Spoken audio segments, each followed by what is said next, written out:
And we are here. They can't deny the importance of geography to us. تو میں بڑا پرامید ہوں اور اپنی بات کو علامہ اقبال کے شعر پر ختم کرتا ہوں. نہ ہو نومیدی زوال علم عرفان ہے. امیدیں مرد مومن ہے خدا کے راہداروں میں. پاکستان زندہ باد. جناب پروفیسر عبدالقدیر سلیم صاحب کچھ کہنا چاہیں؟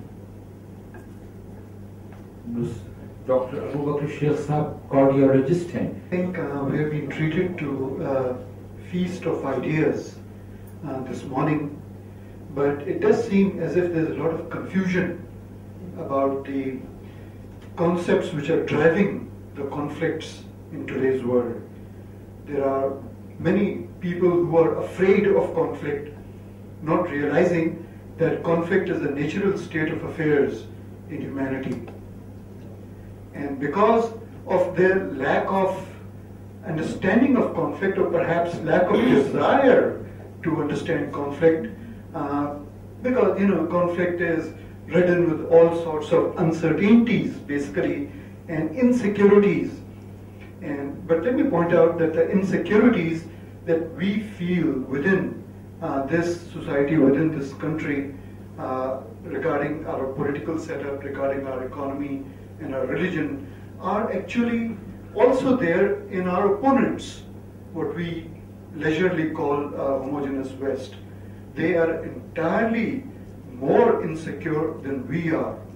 And the reason being that they at the moment seem to be aggressing against this part of the world. Aggression is, militant aggression is not the natural state of human affairs, even though conflict is. And because they are as chaotic in their thinking, perhaps more than we are, and with this lack of vision, they seem to be more aggressive and forward moving, which adds to their insecurities. In general, if someone is not visualizing the field forward, the way forward, he should just be a little bit more reticent about moving forward, should stay put, maybe even retreat a little to get a better vision.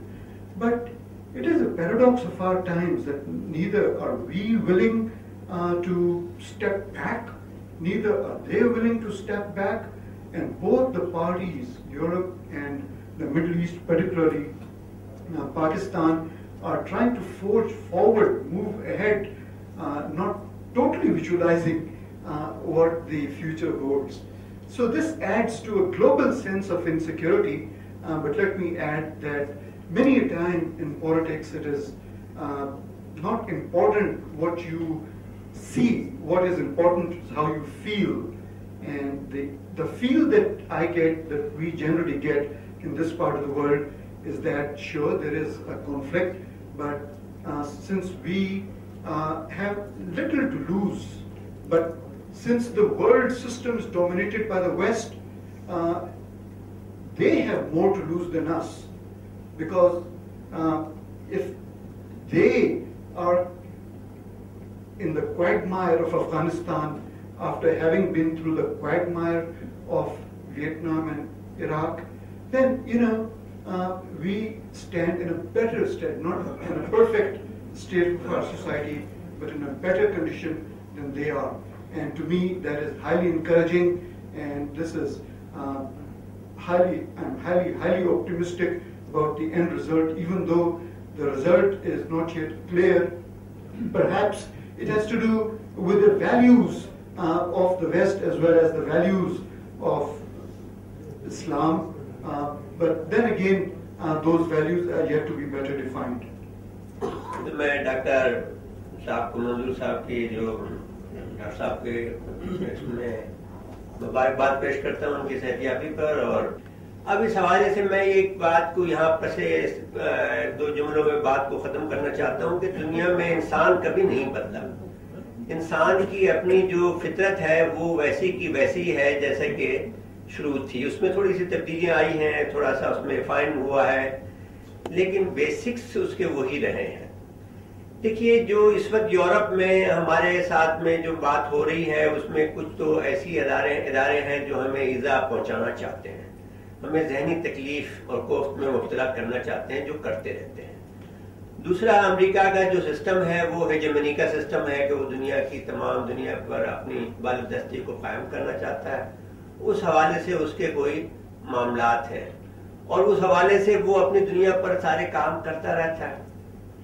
تو میری گزارش آپ سے یہ ہے کہ تیسری بات ہمارے حوالے سے یہ ہے کہ ہمارے جب سے خلافت گئی ہے اس کی وجہ سے ان کو تھوڑی پریشانی ہے ہمارے سے کہ یہ لوگ کوئی اپنا ایجنڈا کبھی نہ کبھی بنا لیں گے تو وہ رکاوٹ ڈالتے رہتے ہیں۔